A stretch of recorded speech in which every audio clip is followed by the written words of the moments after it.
Ada grupo yang musik dekat Rai ni. Bukan masjid pun masjidnya. Kalau lagi bar lagu.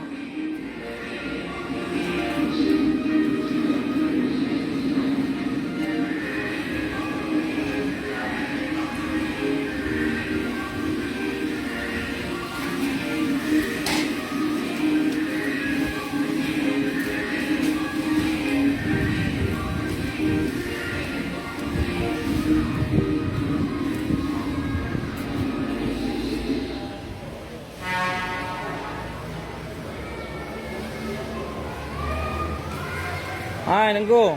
Horat waktu dia pegang musik dalam masjid. Horat Horat. Horat. Payah dah pegang anak adab nah. Nyo kawasan masjid tu pak. Ini je mana ni je. Malik tengok terus jamin dari luar. Buka je nak pegang.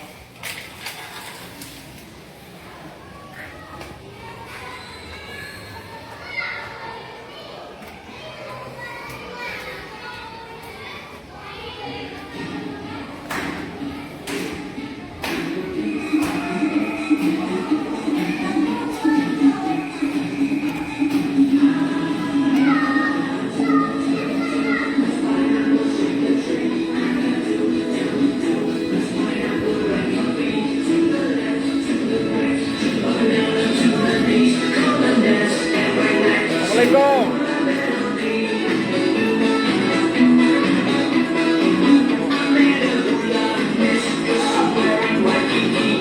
Puput musik lah, berapa dia?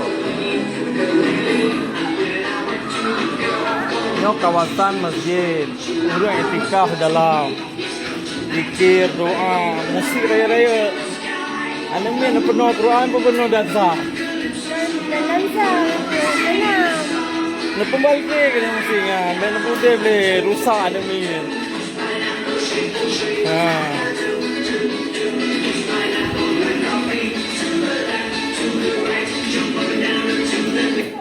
Nya busana Muslim penuh Al-Quran, paut, musik lupa raya, masjid, orang itikaf Malay, di luar jamin dari Malaysia ke bah. Itanya kerja penuh ya Aceh dia. Musik deng-deng-nya kan lagi. Allah Malay tak hanya begah. Tetap nak faham dikit kawat roh dia. Yang nerilah bangsa kan apa bangsa kan. Ha? Nak dah perang je. Ha? Nya kawasan masjid nya. Urang meratim doa pada kala ibu-ibu bami we. Hanakai awak roh na. Ana bebe on apa ni apa lah namanya kan tayang dia. Quran penuh musik. Alah ibu. Tudung labuh-labuh ke urung pungong pakai but. Aduh.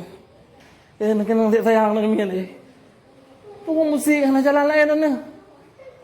Hai drone ni lepas ada training kaji urung pungong tu. Ya Allah ya Rabbi. Nya baik nalik ni apa? Ha? Ku pegat laporannya lagi nak pegat. Ku kedeh ku gubernur baik anan de so.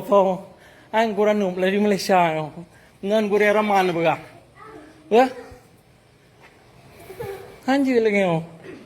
Lebih nak leh dakwah pak menjilo tukutnya lagi yo kena pebut ya Allah ya Rabbi. Nyo baik nak leh yo. Kiban sayangnya ni lega-lega dah. Kan ni apa dia dengan musik. Kaji mana buah? Baik nak ulang leh yo.